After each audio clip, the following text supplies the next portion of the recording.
Gist आपको गणेश चतुर्थी की सबको बहुत सारी शुभकामनाएं।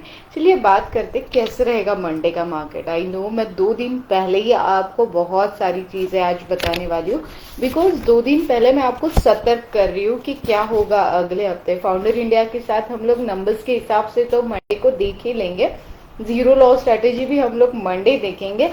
आज मैं आपको काफी सारी फंडामेंटल चीजें सिखाने वाली हूँ। First of all Ganesh Jayanti की सारे वीवर्स को शुभकामनाएं। गणेश जी का आगमन हुआ है, तो गणेश जी का आगमन आपके घर में बहुत सारी खुशियां लेके आने वाला है। सो डेफिनेटली अगर आपने देखा होगा तो काफी सारी फंडामेंटल न्यूज, जैसे कोरोमंडल आपने देखा होगा, आपके लिए स्टडी करना है तो आपको पता है ना, लॉट्स ऑफ मतलब इतनी सारी स्टडी करके यहाँ पे बैठती हूँ तब जाके इतनी परफेक्ट न्यूज मैं आप लोगों के साथ शेयर कर लेती हूँ। कोरोमंडल इंटरनेशनल ने गो शक्ति नाम का एक प्रोडक्ट लॉन्च किया है जो एग्रीकल्चर सेक्टर के लिए ना बहुत अच्छा है, और आने वाले दिनों में ना इसका क्या फायदा होगा। देखिए फंडामेंटल जब आप देखते हो तो इसका फायदा कैसे होने वाला है वो आपको देखना पड़ेगा। जैसे कि ये प्रोडक्शन करने वाले जिंक, पोटेशियम, नाइट्रोजन, फॉस्फोरस जो मिलेगा प्लांट्स की इम्यूनिटी बढ़ाने के लिए। देखिए अभी प्लांट्स की इम्यूनिटी बढ़ेगी तो ये प्लांट्स कौन से रहेंगे जिससे इन कौन से प्लांट की इम्यूनिटी बढ़ सकती है ये जानना भी जरूरी है। जैसे कि चावल हो गया, दालें हो गई, फ्रूट्स हो गए और वेजिटेबल्स हो गए। तो ये जो प्लांट्स है ना इनके लिए जिंक, पोटेशियम, नाइट्रोजन और फास्फोरस बहुत जरूरी होता है। तो इससे प्लांट की इम्यूनिटी बढ़ेगी तो डेफिनेटली बहुत अच्छा फॉर एग्रीकल्चर सेक्टर्स रहेगा।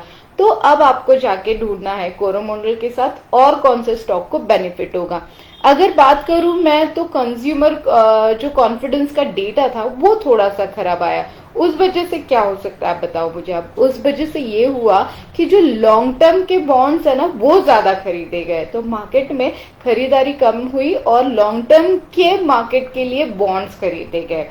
क्यों? तो कंज्यूमर डाटा खराब आया। तो ये सारी चीजें जब हम लोग देखते हैं ना तब हमें फंडामेंटल्स की तह तक पहुंचना होता है कि कंज्यूमर आंकड़ा खराब आ रहा है तो उससे क्या लाभ होगा, उससे क्या नुकसान होगा। जब आप ये जानना सीख लेते हो तब जाके आपको प्रॉफिट होता है।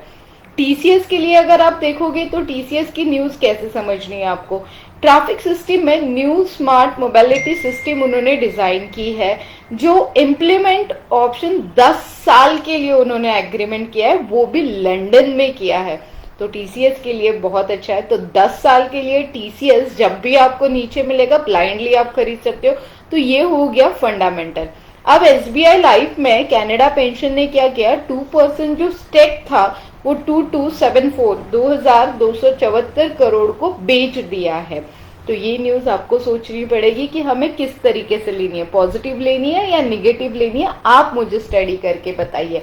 देन अगर मैं आपको बताऊं कि यूरोपियन सेंट्रल बैंक ईसीबी ने इन्होंने फाइनेंशियल हेल्प कम करने के लिए मतलब बहुत कड़ा निर्णय यहाँ पे लिया है, ऐसे हम लोग बोल सकते हैं। तो इससे जो इंटरेस्ट रेट होगा वो कोटक बैंक 10 सितंबर से 8 नवंबर तक 6.5% करेगा। तो आप बोल सकते हो इसे कि बहुत डिफिकल्ट टास्क है बैंकिंग सेक्टर्स के लिए। Then mister Piyush Goyal sir ने परसों अगर आपने देखा होगा तो 50,000 करोड़ की जो योजनाएं जाहिर की है, उसमें अगर आप देखोगे तो एक्सपोर्ट के लिए योजनाएं थी। अब एक्सपोर्ट के लिए क्या क्या फायदा हो सकता है और क्या नहीं हो सकता है, उससे अगर आप देखोगे तो इंडिया से चावल, देन कपास, सोयाबीन और फिश का जो इंपोर्ट है, एक्सपोर्ट है, वो बढ़ेगा। ये सबसे अच्छी बात थी। ये इतनी सारी चीजों को अगर आप देखोगे, रिलायंस जियो के लिए न्यूज थी, देन फ्यूचर ग्रुप के लिए न्यूज है। तो काफी सारे न्यूज जब आप इकट्ठा करोगे और अगला हफ्ता जब आप ट्रेड करोगे तो अगले हफ्ते में जब आप ट्रेड करोगे तो क्रूड ऑयल का रेट क्लोजिंग हमें देखना पड़ेगा 72.52, देन बॉन्ड जो है 1.33%, देन पीसीआर रेशियो जो है 1.17 एंड विक्स जो है वो 14.41 है। अगेन मैं वही बोल रही हूँ कि अगला हफ्ता जो रहेगा वो बड़ी चाणक्य नीति आपको यूज करनी पड़ेगी, क्योंकि सेंसेक्स का जो क्लोजिंग था वो 58,305 था, निफ्टी का जो क्लोजिंग था वो 17,369 था एंड बैंक निफ्टी का जो क्लोजिंग था वो 36,683 था। अब यहाँ पे अगर आप देखोगे तो निफ्टी और बैंक निफ्टी में हमने इस हफ्ते बहुत ज्यादा मूवमेंट नहीं देखी, थोड़ा ऊपर जा रहा था, थोड़ा नीचे आ रहा था, थोड़ा ऊपर जा रहा था, थोड़ा नीचे आ रहा था। मतलब ट्रेडर सवाल कर रहे थे कि शीतल ट्रेड कैसे करे, बहुत ज्यादा मूवमेंट है ही नहीं निफ्टी में, 10-15 पॉइंट ऊपर, 50 पॉइंट नीचे, 50 पॉइंट नीचे, एक सीमित दायरे में हफ्ता भर निफ्टी ने काम किया है। ऐसे टाइम पे ट्रेड करना डेफिनेटली मुश्किल हो जाता है। जीरो लॉस स्ट्रेटेजी भी वर्क करने के लिए बहुत स्टडी करना पड़ता है आपको, तब जाके काम करता है। तो इस वाले हफ्ते, पिछले हफ्ते में हमने रैट स्ट्रेटेजी पे बहुत अच्छा काम किया है। आई नो आपको बहुत एक्साइटमेंट होती है कि ये सारी स्ट्रेटेजीज क्या होती है, उसके लिए आपको तो पता है शीतल के क्लासेस आपको ज्वाइन करने पड़ते हैं, और अभी ये क्लासेस ऑनलाइन के साथ ऑनलाइन क्लासरूम भी मैंने शुरू कर दिया है, जिसको आप बेनिफिट ले सकते हो। तो 17,369 है, तो आने वाले हफ्ते में 17,000 टू 17,500 के बीच में निफ्टी मूव होते हुए हम लोग देखेंगे।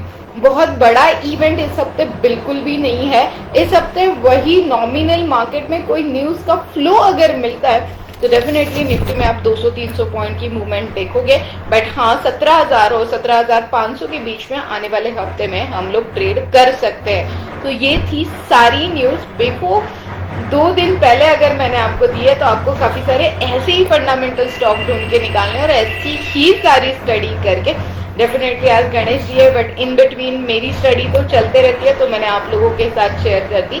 इसी तरीके से आप लोग ये सारी चीजें शेयर करिए और कमेंट बॉक्स में मुझे बताइए कि कौन से शेयर अगले हफ्ते बढ़ने वाले हैं, तो उस हिसाब से मैं भी आपको स्टडी करके अपडेट करते रहूंगी। So thank you.